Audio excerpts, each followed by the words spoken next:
naturellement, les hommes qui ont commencé à peupler les régions de la Namibie, du Kenya, qui ont migré nord-est ou nord-sud à la période de glaciation, traversaient naturellement les eaux qui étaient à basse altitude, naturellement. Passant par le détroit de Gibraltar, qu'on appelle ça du 11e siècle, c'est Gibraltar, pour aller en Europe, passant par le détroit de Bering, que j'ai dit tout à l'heure, pour aller en Amérique. Sans oublier aussi qu'il y a le canal de Suez, pour lequel le peuple dit oriental a été peuplé, qu'on appelle le Moyen-Orient. On est toujours ensemble. Si vous dormez, je vous remarque. Je ferai une fois que ma main dorme sur votre tête. Donc ici, naturellement, il faut donc qu'on puisse prendre l'Afrique dans son entité politique et géographique pour comprendre et rectifier le problème. On est obligé d'aller à la période pour laquelle on a une datation, on a une chronologie, on a de l'histoire. Et l'histoire qu'on va donc prendre aujourd'hui, c'est l'histoire du 3e siècle jusqu'au 15e siècle de la plus grande empire d'Afrique de l'Ouest, qu'on appelle malencontreusement l'empire du Ghana. C'est important de savoir que du 3e siècle au 15e siècle, c'était une confédération très puissante. Imaginez la superficie en millions de kilomètres depuis la Mauritanie jusqu'au Nigeria. Imaginez les nombres de kilomètres qu'il faut gérer depuis le 2e siècle jusqu'au 15e siècle. Le Ghana est très important à prendre en considération, mes amis. Très important. Parce que j'ai mis ça sur Facebook parce que je voulais absolument que les gens puissent lire un peu et avoir une petite référence. S'il vous plaît, ayez l'intelligence, nous n'aurons pas bête. Qu'est-ce qui fait en sorte que le Ghana, ou l'empire dit du Ghana, ou Ouagadougou, qui veut prendre ça ici, qui est aujourd'hui malheureusement mal attribué au Ghana régional aujourd'hui, parce que c'est pas le même site géographique, étaient les plus grands commerçants d'or et les plus grands commerçants de sel et les plus grands commerçants d'ivoire. On prend ces trois facteurs qui sont très importants. Le sel se trouve du Sénégal, en Sénégambie, jusqu'au Burkina Faso. Parce qu'il y a ce qu'on appelle des rivières qui sont entourées par des montagnes pour lesquelles les eaux de mer se sont cloisonnées. Et forcément, ça crée ce qu'on appelle des systèmes de mer morte. Les systèmes de mer morte, il y a beaucoup de sel. La production, c'était très important. Le sel. Le sel, comme j'ai mis sur Facebook, est très intéressant parce que le sel était une unité d'échange. L'épice de l'épice. L'ivoire avait des attributs très thérapeutiques à cette période-là. Et l'or, oh là là, était la monnaie d'échange, était la richesse d'un peuple. On ne trouvait que l'or à cette région-là. C'est-à-dire depuis la Mauritanie jusqu'au Ghana actuel. Donc, les peuples berbères, ça veut dire les métissés, si vous voulez, right? Les peuples berbères, les peuples perses, les peuples romains, les peuples grecs venaient en Afrique pour s'approvisionner d'or et de sel. C'était l'un des seuls lieux géographiques où on trouvait autant d'or pour même créer la frénésie et la peur dans les peuples. Ce qu'il faisait, c'est dire que ce n'est que le roi qui peut toucher l'or parce que l'or là est maudit. C'est comme ça que les Africains sont toujours. Donc, très populaire. Il y a eu des batailles entre les peuples africains. Oui, c'est un fait. Mais il y avait une unification des peuples qui parlaient plus ou moins un même langage, le mandingue, le soso. Et cette région géographique, de siècle en siècle, s'étendait. Parce qu'après l'empire dit de Ouagadougou, vient l'empire du Mali. Après l'empire du Mali, vient l'empire Songhai. Après l'empire Songhai, vient l'empire Ashanti. J'ai fait chronologiquement ici, de siècle en siècle. Alors, pourquoi est-ce que je prends ça? Je vais expliquer, c'est très intéressant. Parce qu'à cette période, du 2e, 3e siècle avant l'ère du christianisme, jusqu'au 15e siècle, on commerçait avec tous les peuples du monde. Les arabophones, c'est-à-dire les peuples arabes du Moyen-Orient, étaient stupéfaits de la qualité politique, l'entité administrative, notre gestion de ce grand peuple avec une très grande superficie. Comment les rois arrivent à gérer autant d'hommes et autant d'or, autant de sel, sans qu'il y ait de guerre? Ils se posaient des questions. Ils étaient stupéfaits. Ils disent, comment est-ce qu'on peut avoir autant d'or dans un peuple? Alors qu'on appelle ça des Gold Coast. Parce qu'on ramassait l'or. Des grosses pépites d'or. Parce qu'il faut savoir que même, je pense que le musée de l'or va restituer le masque en or qu'ils avaient pris au, je pense, 18e siècle au peuple Ashanti. Ok? C'est un processus de restitution. Il faut au moment que Nana Akufo-Addo tape la main et disent que je n'ai pas pu à Londres. On recommence à lâcher toutes les maisons. On continue ici. Donc ici, je pense comme un exemple. Naturellement, avant que je n'entre dans le détail qui me concerne, qui concerne le service, je dis, il y a eu un problème à partir du 15e siècle, c'est-à-dire à partir de 1471. Tout change. Pourquoi? Un problème qu'on va devoir rectifier. Je m'adresse à mes collègues et à la population. Ça ne sert à rien ce que je dis aujourd'hui, mais ça va servir au futur. C'est le service pour rectifier. Parce qu'il faut rectifier. En 1471, 1871, les premiers Portugais décident de venir envahir les côtes de l'Ouest. Pas dans la guerre, d'abord en tant que commerçant. Et commencent les premières véritables traites négrières pour chercher les travailleurs, pour les amener au Portugal. Voilà pourquoi vous voyez que les Portugais, il y a beaucoup de noirs. Ok? Ils traitent avec de l'or. Il faut qu'on a beaucoup d'or. Et il va qu'on ait une confédération. Quand tu écoutes leur histoire, nous sommes un peuple plus ou moins uni dans ce qu'on appelle les confédérations. C'est très intéressant. Quand ils trouvent les peuples puissants, les rois puissants, les rois adorés, les semi-dieux, les démiurges, qui traitent leur peuple avec équité. Très important de le dire. Mais quand ils voient ainsi, ils viennent avec un instrument ou des instruments, au pluriel, les armes et la Bible. Il faut dire la réalité. Donc avec cela, ils commencent à créer les premières guerres interreligieuses en imposant à travers les missionnaires. Parce que la question c'est qui envoie les missionnaires? C'est le pape. On parle des catholiques ici. Les catholiques ici, vous ne pas, c'est la réalité historique. Ok? On envoie des missionnaires dans toute la côte ouest qui commencent donc à envoyer des missionnaires pour construire les écoles, pour construire des missionnaires, pour éduquer les hommes et les femmes de laisser leur religion ancestrale pour adopter maintenant la nouvelle religion à travers l'arme, le christianisme. Il y a des batailles sévères. Mais toi qui as la lance, tu peux être avec celui qui a l'arme. Donc l'imposition du christianisme vient avec l'arme. Il faut dire la vérité au téléphone qui tombe. C'est une blague. Vous relaxez la séquence. C'est ça. Dès le 16e siècle, les batailles sont rudes parce que après que les Portugais ont donné les noms même à toutes ces côtes-là, les Anglais et les Français prennent le relais. Eux sont encore pires que la pirasse. Les Allemands prennent le relais. Eux, au moins, ils imposent par la langue. Mais les Français et les Anglais imposent les religieux, imposent les écoles, imposent les missions, imposent le langage, imposent le franc, imposent les présidents. En fait, c'est eux qui dirigeaient maintenant ceux qui sont les leaders qu'on appelle les chefs de roi.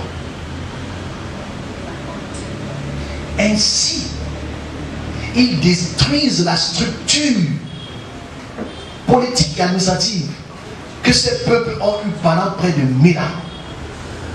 Pendant près de 1000 ans, les peuples africains avaient une structure dans leur confédération de gérer ou d'autogérer les multitudes d'ethnies qui les divisent en confédération.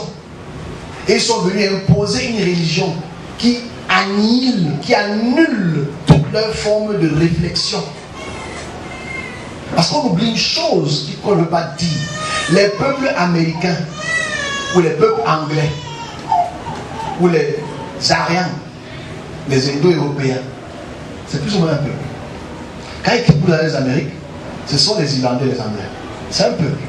Mais en Afrique, on est multi-ethnique. Il ne faut pas qu'on oublie cela.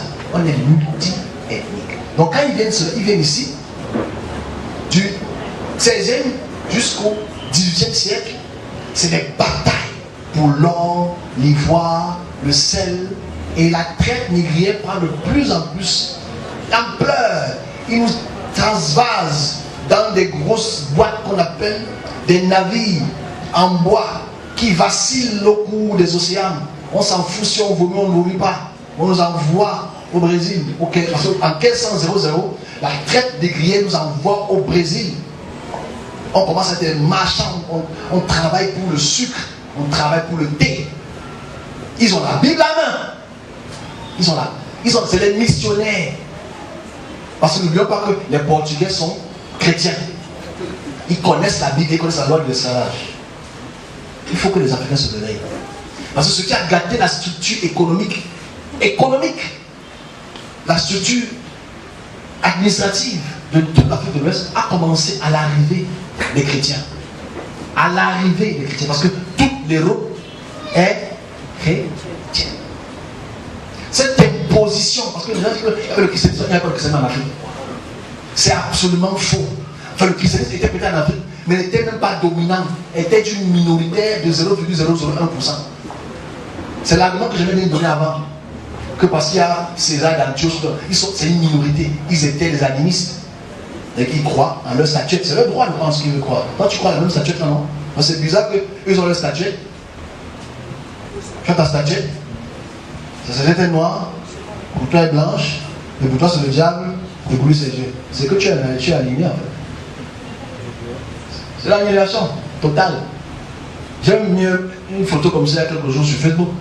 Où les prêtres, ces prêtres-là, ont une grosse croix. Comme ça, une tête blanche. Un long nez. Et une autre grand tableau comme ça, une mariologue mariétale. Elle est comme ça. On casse ton totem. On dit, mais il faut aimer l'autre totem. Amen. C'est ma grand-mère qui m'a mis là. C'est mon grand-père qui m'a mis là. C'est d'une aliénation cérébrale qu'on ne va pas réfléchir. On continue. Donc ici, ce qui est intéressant dans notre discussion, c'est qu'à partir du XVIIIe siècle, les batailles contre les Hollandais, les Portugais, les Français, les Anglais deviennent rudes. Les confédérations décident de se réunir encore. La confédération d'Ashanti décide de se réunir pour combattre les colons, pour ne pas permettre qu'ils entrent dans les profondeurs des pays. Ils ont gagné beaucoup de batailles contre les Anglais. Mais il y a eu des traîtres. Comme d'habitude, il y a toujours des traîtres. Toujours des traîtres qui ont fait en sorte que cette confédération échoue. Et que les Anglais puissent entrer. Et décider donc, dans la conférence la plus importante que le monde n'ait jamais connue, couper le monde en trapèze, en triangle, en rectangle. Parce que le Cameroun est en quoi? Triangle. Ok? Donc, découper le monde en petits morceaux et ne pas considérer que nous étions des confédérations, que nous ne luttions pas ethnie en contre ethnie. Détruire la structure d'organisation sociale. Donc, depuis aujourd'hui, nous vivons les conséquences. Je prends ça comme exemple pourquoi. Comment est-ce que le service de Dieu doit rectifier? Je reviendrai dessus tout à l'heure. On va maintenant à l'Afrique centrale. J'ai aussi posté un truc très intéressant sur le royaume Ngazi, ok, ou le royaume du Congo. Nzadi, ou Zaïre. C'est important de savoir que le deuxième royaume le plus puissant, qui est le plus documenté, c'est le royaume du Congo. Bakongo. Fondé par les Pygmées. Ok? C'est très important de savoir que c'est les Pygmées qui ont fondé ce grand royaume. Il faut savoir que ce royaume est aussi très grand. De la Tanzanie jusqu'en Angola, jusqu'au sud du Cameroun, jusqu'en Centrafrique, était le grand royaume du Congo qui était près de 300 000 kilomètres. Avec le deuxième plus grand fleuve au monde. le Nzadi, la rivière Congo. Et quand ils arrivent ici, ce royaume est créé aussi au 3e siècle avant notre ère. Avant le christianisme, c'est ce royaume très puissant. On retrouve encore des vestiges de métallurgie très anciennes. Les gens savaient déjà manier le fer, manier tout l'or, manier tous les instruments qui existent dans le sol aujourd'hui qui se bataillent. Très puissant. On appelait les rois les demi-dieux. Parce qu'en fait, ils sont donnés à la population par leur Dieu. C'est leur roi. Quand les Occidentaux arrivent, ils trouvent la structure politique, administrative très organisée. Ils ont la façon de gérer le temps, la façon de gérer l'administration, la façon de gérer les problèmes tribunal, justice. C'était déjà élaboré pendant près de 1000 ans. De la même manière que les Portugais arrivent dans la côte ouest, c'est aussi comme ça qu'ils entrent en Afrique centrale. Même période, 15e siècle. Quand ils entrent ainsi, ils créent des guerres tribales. Et je dis encore parce que c'est très grave de comprendre le Congo, qui est une entité très importante, parce que c'est le Congo accepte le christianisme trop vite par rapport à l'Afrique de l'Ouest. Parce que les premiers rois congolais, avec pitié, ont même changé leur nom. Ils ne s'appelaient plus les Zazi, ou les Bakongo, ou les Bekeke. Non. Ils s'appelaient maintenant Alvarez.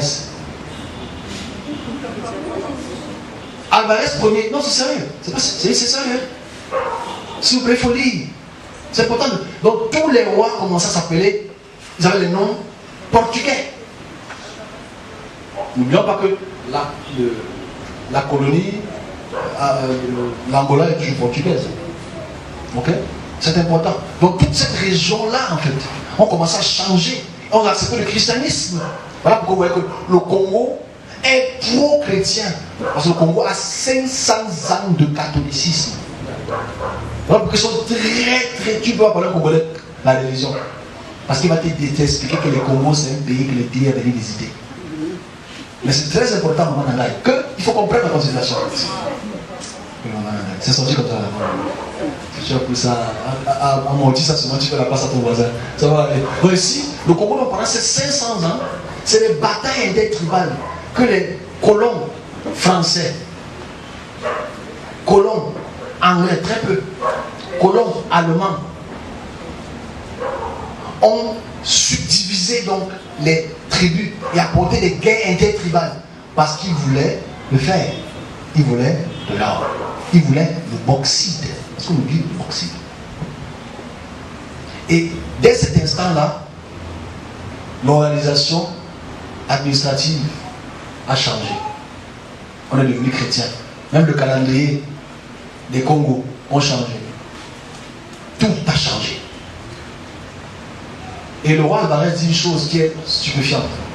C'est-à-dire le fait que si les missionnaires peuvent apporter l'évolution à notre peuple, on les accepte. Voilà l'évolution qu'ils ont apportée. 500 ans plus tard, on retrouve dans le Congo, dans ces mêmes guerres tribales, depuis près de 500 ans. C'est très intéressant de connaître l'histoire en fait. Le se dit, est-ce que ça aurait pu être rectifié?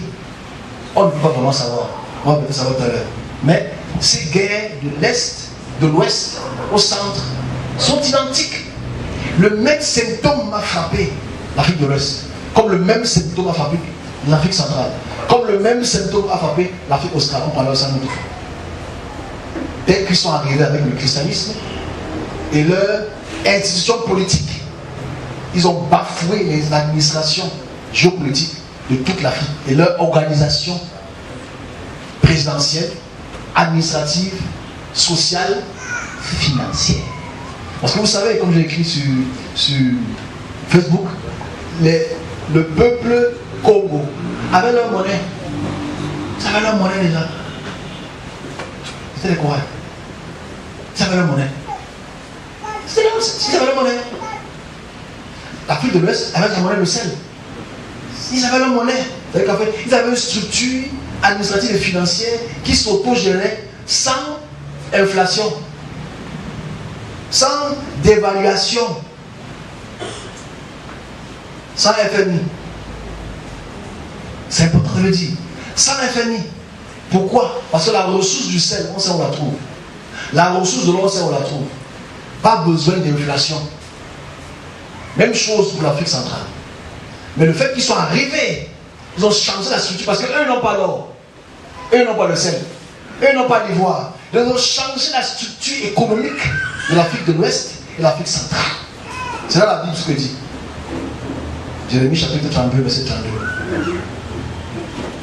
Alors, il faut que tu trouves le texte. Cochon. Donc bref, ici, c'est mort là. Ça fait 500 ans qu'on souffre. Nous sommes des vassaux de cette puissance-là. Que ce soit religieusement, économiquement, intellectuellement, socialement. Nous sommes des vassaux. Nous sommes des travailleurs. Nous sommes des esclaves. Et dans leur stratégie de dominance, Machiavel, c'est comment est-ce que la tribu ci et la tribu ci on peut les mettre en conflit. Comment est-ce que la tribu ci et la tribu ci on peut les mettre en conflit.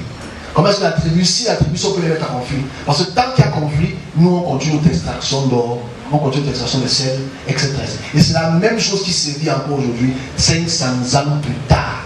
Et je me pose la question sur les politologues ou politoliens de la télé, plateau télé, les historiens du 2.0, qui n'arrivent pas à comprendre que s'ils veulent continuer la même politique structurelle, ça va marcher.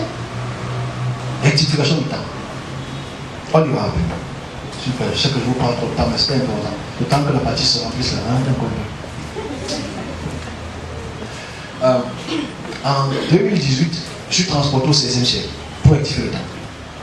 Vous allez même comprendre. On me montre dans les peuples de l'Empire du Ghana, on me parle des rois et on me donne un ordre d'exprimer cela à la population. On me parle des rois Anoké, qui vient du mot Soninké, okay? Les premiers rois de la descendance du peuple de Ghana et leur évolution jusqu'à la période d'Ashanti. J'ai dit que ça se faisait remis, ça se faisait il y a beaucoup d'années, juste pour que les gens comprennent. Parce que eux ont fait des confédérations pour apporter l'unité africaine, ou l'unité de l'Afrique de l'Ouest. Parce qu'on appelle ça l'Afrique de l'Ouest, c'est les Français qui veulent l'Afrique de l'Ouest. Ils n'appellent pas ça l'Ouest, ils appellent ça une confédération. Okay? Quand on parle de Ouagadougou, c'est les hommes nobles. Okay? Les hommes nobles, les hommes travailleurs, les hommes puissants. Okay? On parle de l'Empire Ouagadougou. Donc ici, dans cette structure qu'on me ramène, on me montre donc les guerres qu'il y a eu au XVIIe siècle et les subdivisions qu'il y avait pu avoir pour apporter ce que nous vivons aujourd'hui. Donc j'y étais. Le service de Dieu est entré dans le temps, repartir le temps pour voir le problème endémique qui est devenu pandémique. Et aujourd'hui, nous vivons les séquelles. Et quelques temps plus tard, je suis allé voir pour les Air Boys, on était là, on était du fin 18e siècle, 19e siècle, pour voir la politique européenne sur le développement africain qui a apporté, j'ai expliqué ça pour le Sénégal et pour toute la région de l'Afrique de l'Ouest, les Elia Boys ou les Boujouba Boys, ceux qui font un peu l'histoire. Parce qu'en fait, ce qui est important, c'est que comment M. Yves connaît les Anoké, comment il connaît les Kinoké. Je ne les connaissais pas avant. Je suis allé les rencontrer au XVIe siècle. Pourquoi? Ça ne vous concerne pas. En fait, ça vous concerne. Parce que si tu as compris l'enseignement, c'est pour rectifier le temps. Parce qu'aujourd'hui, nous sommes encore dans ces séquelles où on est en train de vouloir se séparer des forces occidentales pour entrer encore dans une force orientale. Donc pour rectifier le tir, il faut qu'on puisse être une confédération.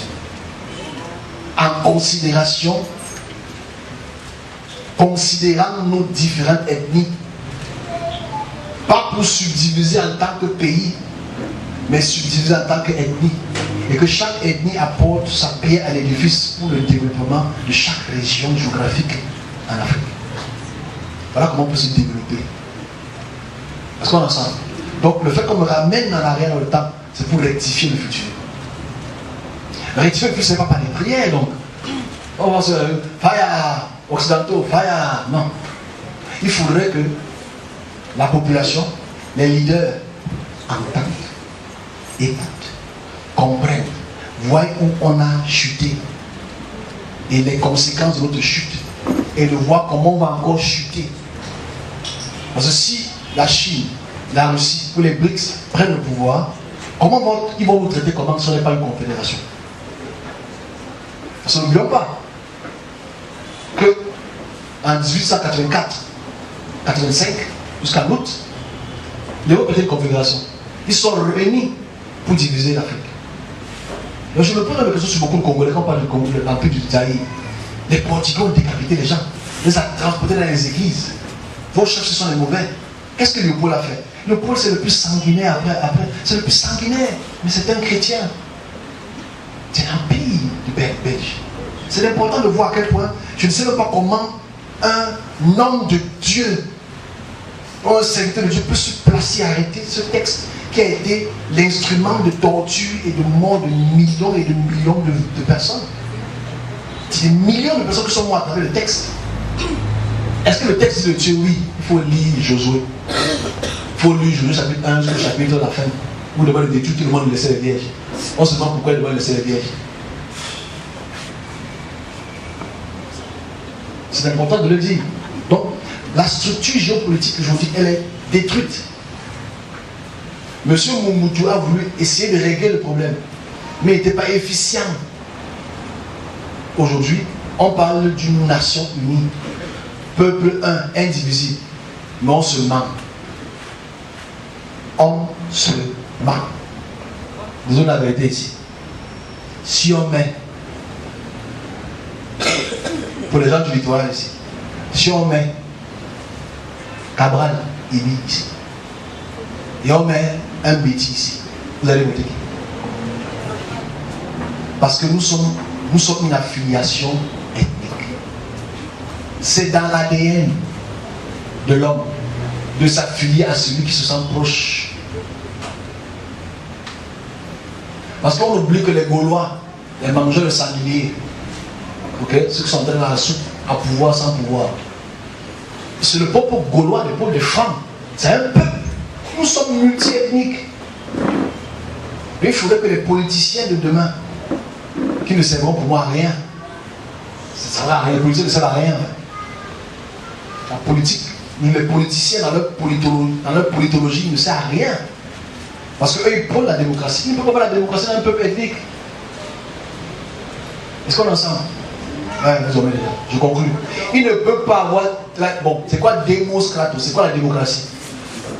C'est le vote pour le peuple ou pas le peuple? C'est le mot de la démographie, démos. Ok? En fait, la réalité, c'est que si tu as un pays comme le Nigeria, où il y a une population élevée des musulmans, la seconde population, c'est les Yoruba. La troisième population, c'est les Igbo. Les musulmans vont tout gagner. Tu viens au Cameroun, problème. La région du centre et du sud, ils sont nombreux. Le littoral, on est petit. Donc on ne va jamais être président. C'est la réalité. Je sais pas si on se comprend. Le peuple du centre et du sud sont plus affiliés. Et de l'Est sont plus affiliés que les peuples du littoral. Vous savez que s'il y a un gars de Bétois, un gars de Boloba, ou un gars du centre, ils vont se voter, puisqu'ils ont le même parenté. Est-ce qu'on se comprend même? Voilà pourquoi tu peux pleurer que les Bétis sont au pouvoir, mais ils ont des affiliations femmes.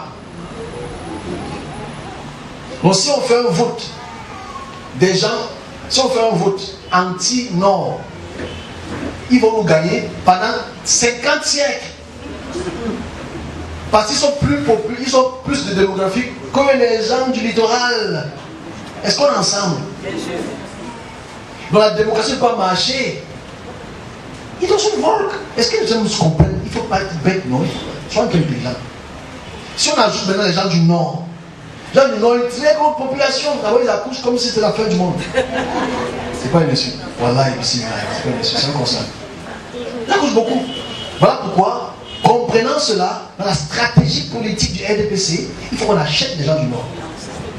Les gens du littoral ne nous rien. On donne 1, 2, 3 postes là, moustache. Bref. Un moustache. C'est tout. Donc, la démocratie peut marcher au Cameroun pour toujours jouer. vont toujours jouer un rôle. Et c'est ça qui tue. Quand on va au Congo, c'est pareil. Voilà pourquoi, quand un président prend le pouvoir au Cameroun, ses affiliations ethniques jouent un rôle majeur pour sa présidence, pour ses ministres. C'est normal qu'il mette son peuple. C'est normal qu'il mette son peuple. Si toi tu demain, bon les Douala sont particuliers, mais si toi demain Douala tu deviens maire, tu vas mettre, parce que les Douala sont particuliers. Les Douala, vous ne savez pas mettre vos frères au pouvoir. Vous avez un vrai problème. Tu vois, en fait, vous voyez que les gens de l'Ouest qui ont compris cela depuis les années 60, eux ils se réunissent avec les finances qui font de faire des lobbies. Il faut les lobbies. Les Douala vont faire comment?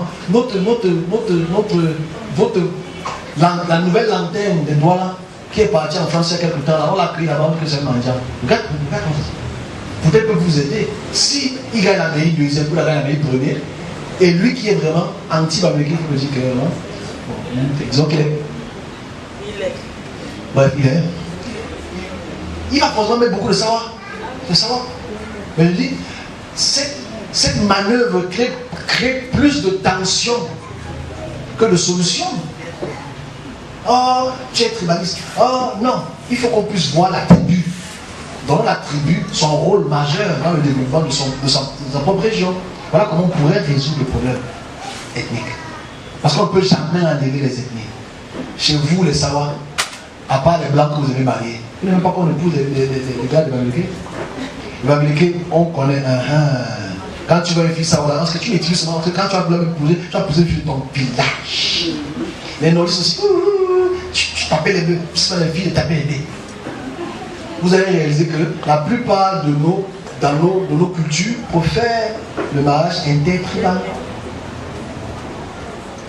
on va se mentir, ne fait pas les blagues. Non, moi je suis moderne. Je suis moderne, c'est pour toi. C'est pour toi. Mais c'est la réalité que la plupart des gens vivent. Et on le vit depuis des années. Ça ne va pas changer demain matin. Ça ne va pas changer. Mais il faudrait qu'on repense la politique africaine avant le choc de civilisation du 15e siècle. Il faut qu'on repense la politique africaine avant le choc de civilisation du 15e siècle. Voilà comment on peut régler le problème politique. Il n'y aura plus le coup d'État. Tu vas faire le coup d'État dans un village qui a son chef. Non. C'est la lignée du chef. Tu sais qu'il est chef à vie, point. Quand tu es quoi à vie, chacun cherche son rôle à jouer. Parce que le rôle était distribué. Bon, il faut étudier l'Empire du Congo pour voir, parce que c'est tellement structuré que même les Blancs sont inspirés de leur structure éducative. Très intéressant d'étudier, parce qu'on n'étudie pas le passé, on étudie Beyoncé et Mana. Vous savez quoi vous répétez Mana? Les vidéos sont de bref. C'est ça que ça nous intéresse, ça c'est bien, ah là là mon Dieu. Donc voilà comment on peut rectifier le problème. Ici, qui peut être tribal et apporter, faire en sorte que le temps de demain ne soit que le temps d'hier. Régler le problème des ethnies, régler le problème intertribal, régler le problème géologique, hydraulique dans les nations, les différentes configurations. Parce que si vous observez très bien, et je sais que vous observez, du Logo de Chali, c'est-à-dire le nord du Cameroun, du Tchad, quand on descend jusqu'à Namibie, on quitte des endroits désertiques aux endroits verdoyants.